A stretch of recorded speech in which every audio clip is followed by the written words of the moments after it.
For every 5 of these beloved finance YouTubers, there are 5 who have become some of the most hated figures on the internet. Starting with Stefan, the biggest finance influencer on YouTube with nearly 5 million subscribers. Despite that number, Graham is infamously known for using clickbait. I used to watch every video of yours, but lately you've been so clickbait that I got bored. Am I the only one thinking this clickbait crap is annoying? It's disrespectful, deceiving us into stealing our time. Which proves the theory that Graham's YouTube channel is basically the same 4 videos posted over and over. His content revolves around the same 4 topics, with the same research put into the same video under different inflammatory titles and thumbnails. I hate to say it, but Graham has made like 20 of these videos over the last 5 years, and none of the predictions have ever come true. This has got to be the 50th time this guy has been saying something is crashing. Go back and look at the thumbnails. The video should start with, "I know I've been completely wrong with my predictions." These comments are telling the truth, but I don't think it really matters for him. He's way more focused in making a lot of videos that please the YouTube algorithm than making the quality content like he used to. I mean, no one is going to watch the same video with the same thumbnail and the same research 50 times a year, and he knows that. So he's counting on the algorithm to get him new followers. Doesn't matter if he loses some of the old ones. However, recycling content is far from the worst thing that he's done. Today we're talking about a bank promoted by YouTubers that's now become a casino and users can't get their money out. On June 3rd, 2024, Stefan was exposed by CoffeeZilla as one of the many finance YouTubers who promoted Yada Bank, a disastrous partnership with a casino/bank that locked thousands of users out of their savings accounts, potentially amounting to millions of dollars. My wife and I, our family has 18,000 in Yada. Over $60,000 frozen up in Yada. $15,440.06 frozen in Yada. $7,270.60 frozen. Despite this, he turned a blind eye and continued to post financial advice videos to his millions of followers, basically trying to brush the scandal under the rug and act as if it never misled his audience. He never even bothered to address the situation, even as his followers demanded an explanation. Hey, what's going on, guys? So unfortunately, Stefan is still silent on the Yada Bank crisis. He still has not said a word. Instead, he used the hype of the controversy to his advantage, posting a video titled, "I'm not engaged anymore." Many assumed that he would finally address the controversy and announce that he's not engaged with Yada anymore and maybe apologize. But he didn't. It was about him not being engaged to his fiancée anymore. As I alluded to in my previous video, after 2 years being engaged, we just got married. Another clickbait video. This video got more than 56% dislikes. Some of the comments even read, "Bro, saying everything but addressing the allegations, LMAO." Of course, more clickbait, and not just the title, the freaking video itself, pretending there was a big breakup and dragging it out for literally a minute and a half before casually revealing the ceremony took place. F this guy. All the scams, all the clickbait, no apology, and he's still doing it.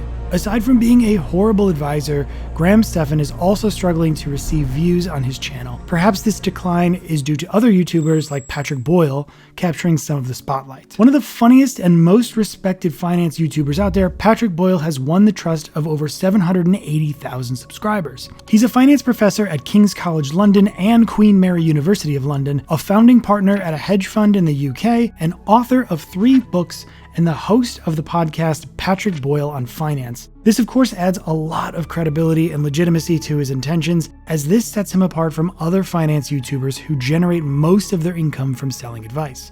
Patrick has been described as easy to understand what he's saying, and he manages to explain often complicated subjects in an easy to understand way. Patrick's reputation in the finance YouTube is top notch, with barely a scratch on his record, except for maybe one little slip up. In December of 2023, he was accused of plagiarizing a New York Times article in one of his videos. However, it was an honest mistake. He forgot to give proper credit when credit was due. Once he realized what had happened, he owned up to it and updated the video's description with the correct attributions. Of course, it isn't quite the same as including the citations in the video itself or writing your own stuff, but at least it was something. The issue blew over pretty quickly after that. Love him.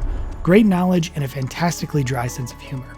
While Boyle owned up to his mistakes, MeetKevin has somehow managed to build a career out of them. Now, while we're diving into the financial world and exposing both the best and the not so great influencers out there, let's talk about something just as important: protecting yourself online. We all know how much of our personal information is floating around out there. It is critical to keep your identity and personal data secure, which is why I want to take a quick break to talk about today's sponsor, Aura. Aura is an app I've personally been using to remove my personal information from all of the data brokers who sell your data without you even knowing it. They make it easy by scanning the web and automatically opting you out of the data lists, so your sensitive info isn't up for sale. And trust me, this isn't just for people who have been hacked. This is for anyone who values their privacy, especially in a time when data breaches are becoming more and more common. I can genuinely vouch for Aura.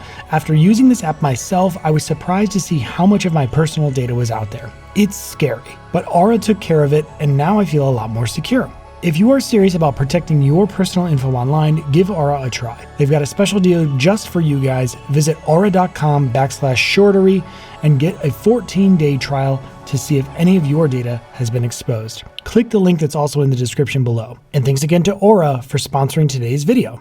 MeetKevin, whose real name is Kevin Paffrath, is one of those finance YouTubers who just can't seem to stay out of controversy. With a huge following of 2 million subscribers on YouTube alone, Kevin has managed to hit every pitfall in the world of finance.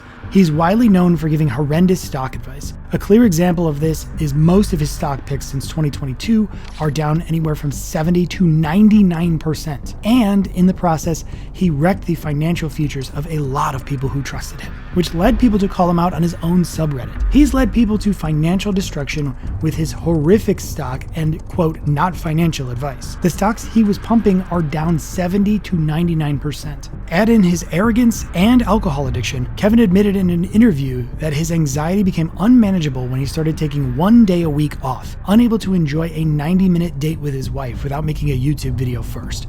And the solution to his anxiety was alcohol. Hello. Hello, officer. I'm from California. I'm clueless. Oh, are you? Well, do you know why I stopped you? Okay. When you were coming off of the crosstown there's a stop sign when you get onto Cleveland. You just blew right through the stop sign.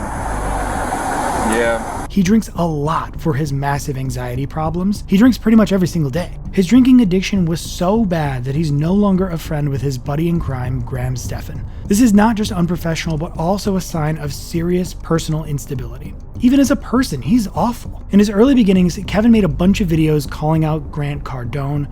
Grant is not particularly comfortable being nailed on, wait a minute, what was the better thing to be doing? Instead of talking down the small deals where people have leverage, 5 to 20% down. Cardone v. Paffrath. Case dismissed, folks. These videos basically were the stepping stone of his YouTube journey since they went viral. Now fast forward a few years, he's threatening legal actions against those calling out his scams and unethical tactics. YouTubers such as Scott Schaefer, Echoes from Above, and Chris Norland have all faced his legal threats. So MeetKevin is threatening to sue me. Yep, that's right. MeetKevin, aka Kevin Paffrath, aka the guy who ran for governor of California, is threatening to sue me. Basically, he thinks he's allowed to point fingers, but he won't let anyone point them back at him. Add in his abuse of YouTube's copyright system, and this guy is just so full of himself. I can't take it. However, this is really just the tip of the iceberg with him. Kevin has made millions of dollars selling fake courses to his audience. Now, I haven't bought any of the courses myself, but I've seen them, and they're basically repackaged content you could find for free on other YouTube channels. For instance, his real estate course can be split up into 4 simple steps. Find the best deals, buy in bulk, do only what's necessary, and use cheap materials. And that's basically it. That's the whole $2,000 course. Now, as I said, this information is already available on the internet if you look deep enough. Kevin not only takes this free information, repackages it, and sells it for thousands of dollars to his followers, who seem to worship him like he's some sort of financial god. I think it's great that people find value in his courses, but the reality is they could have got the same information for free. It's no wonder he's become one of the most talked about, and not in a good way, YouTubers in the financial niche. Kevin is a scammer and a grifter who hurts a lot of people. He needs to be stopped. Kevin is a drunk and a scammer. Between the reboots, the drunk behavior, the shifting of expertise, the jet that he can't afford, he's coming across like a narcissist mid-fall from grace. While Kevin is pinching every penny he can, the Plane Bagel is helping his audience make sound financial decisions. The Plane Bagel, whose real name is Richard Coffin, is one of those finance YouTubers who get nothing but respect from us. Finance influencers are the worst. Legitimately, the only YouTuber that discusses finance I've found palatable is the Plain Bagel, which is absolutely correct. Richard is not just a YouTuber, but also a chartered financial analyst and a certified financial planner. He started his channel in 2017, mainly talking about investment strategies and debt. Now, I honestly tried my best to dig up some dirt on him. I really did. I spent hours looking for any sign of unethical behavior, and I found absolutely nothing. Either he's so good at hiding stuff, or he's just that good at what he does. While his YouTube game can get a little bit boring, I will admit, his advice is backed by a solid academic research, and maybe that's what financial influencers should be. A little boring. Any stereotypical finance influencer with the flashy vibe should be a red flag for you right there. The Plain Bagel sometimes addresses topics that might hurt his own channel, such as the passive income scam. Passive income, the holy grail of personal finance topics. The ability to earn money without doing anything. It quite literally doesn't get any better than that, does it? There's just one problem. Passive income doesn't exist. And what to do with finfluencers. These are videos where he exposes the scammy tactics that allow fellow finance gurus to exploit their audience. As good as the Plain Bagel is, Grant Cardone on the opposite end of the scale is really, really bad. Now that's the mega terra ultra get rich quick grifter who got every red flag you could possibly think of. He's been exposed more times than I could even fit into this video. Grant Cardone is a bullshit artist, a con man, and a total fraudster who makes the majority of his income from exploiting his audience. Like any other finance influencer, his only business model is to flash his lavish lifestyle, cars, jets, and helicopters. What I have here is a fleet, not an airplane, not a helicopter. I got a fleet. You understand what I'm saying? To prey on the viewer's hunger to get rich quick. Then he sells them his overpriced training programs, each costing thousands of dollars. In his courses, it's all about the high pressure and aggressive sales pitch. Push, push, push, close, close, close, follow up, follow up, follow up, and then follow up some more. But here's the thing, this sales pitch does not work anymore. Now you need to build relationships with your clients. Be open and honest. Listen to what they need and then recommend what and why you honestly believe your product or service will help them. That's why Grant's sales tactics have been disproven over and over again to be untrue. A great example of this is his show Undercover Billionaire, where he bets he can make $1 million in 90 days without using his name. Is the American dream still alive? My name's Grant Cardone, and I took on a challenge to build $1 million business in 90 days in a small town in Colorado during COVID. During the show, he breaks every principle he claims to teach, spending most of his time lounging around and complaining to the camera crew. There are days where he doesn't even work. For someone who calls himself a sales master, he fails to land a single client from cold calling. And his real estate deals, they fall apart too. Without his name, he can't recruit a single investor into his schemes. Honestly, it's pretty cringeworthy to watch.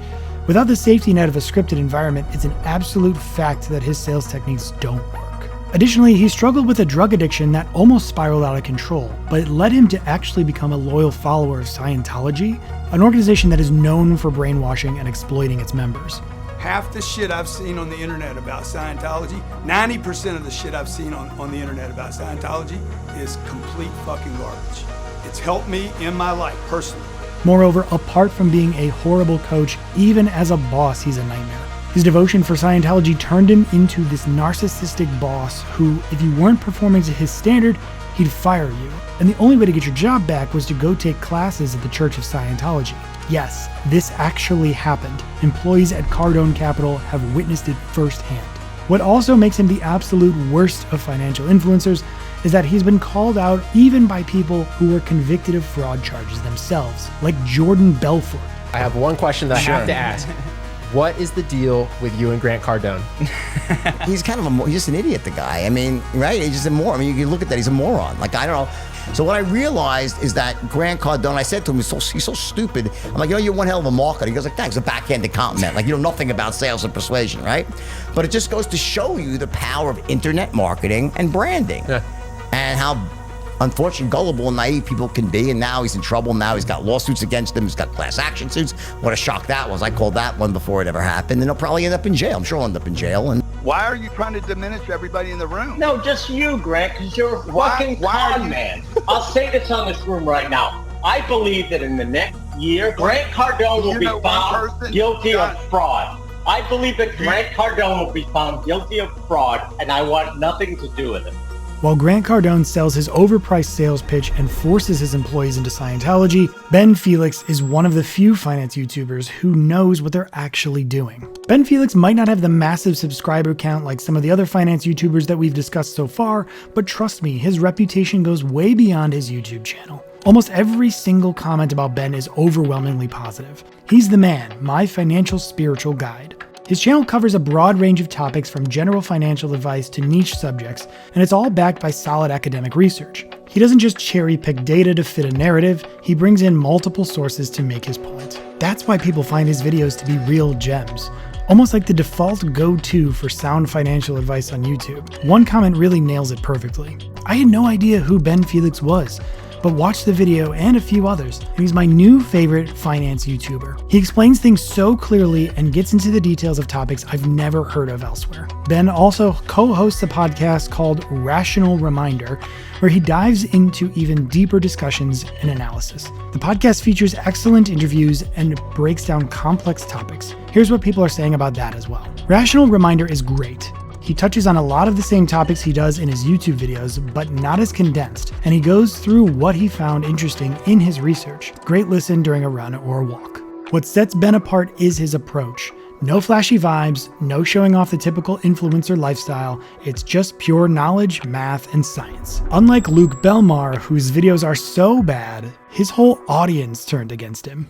Luke Belmar, whose name is Luke Theus, and a fact that he oddly tries to keep secret, is a so-called millionaire entrepreneur with a big social media following. Luke sells a program called Capital Club that costs $15,000 to join, promising to teach people how to make money through investing and business. He's basically an Iman Gadzhi wannabe, copying the same tactics by showing off his lifestyle, giving false hope, and pushing get-rich-quick schemes. More and more evidence is coming out that Luke is actually a scam artist. He's been caught lying about his past, claiming he came to the USA alone at 16 from Argentina with just $200. I come from Argentina, small town, about 19,000 people at the age of 17. Supposedly thanks to a free flight from his uncle who was a pilot. My goal was, I need to get out of here. That was my first goal. So what I did was I contacted my uncle. My uncle was a pilot. So at the age of 17, with $200 in a suitcase, I asked my uncle to get me a flight to New York. And I sat in the flight attendant seat, right? So where the flight attendants sit, that's where I sat. He also says he didn't go to college because it was, quote, stupid. But here's the reality. Luke actually used to live in Germany with his girlfriend,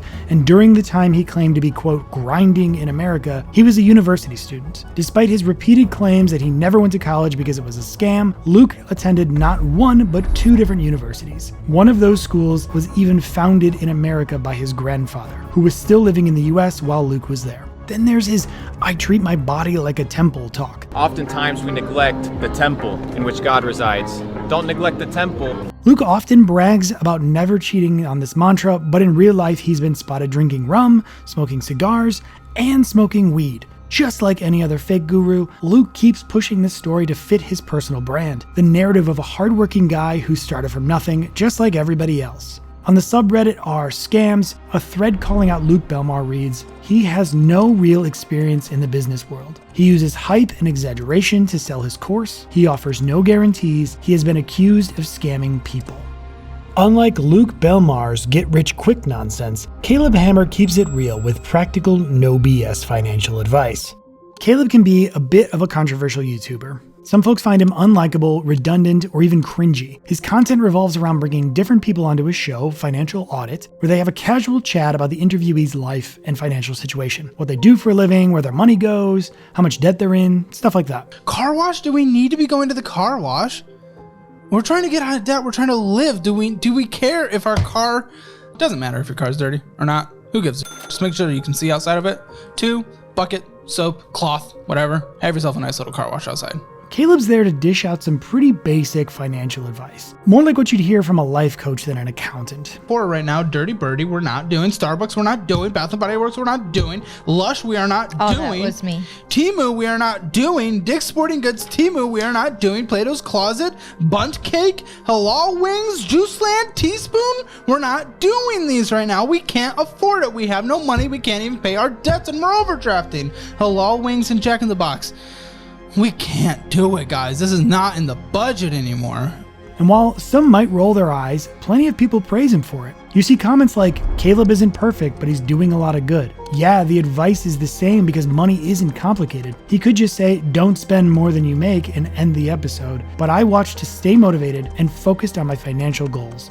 I made a lot of progress since watching Caleb. What really stands out about Caleb is that the people he brings on the show are just regular Americans with the same financial struggles that most people face. What sets him apart, though, is his ability to cut through the BS that got them in the debt in the first place. That's where his real value shines.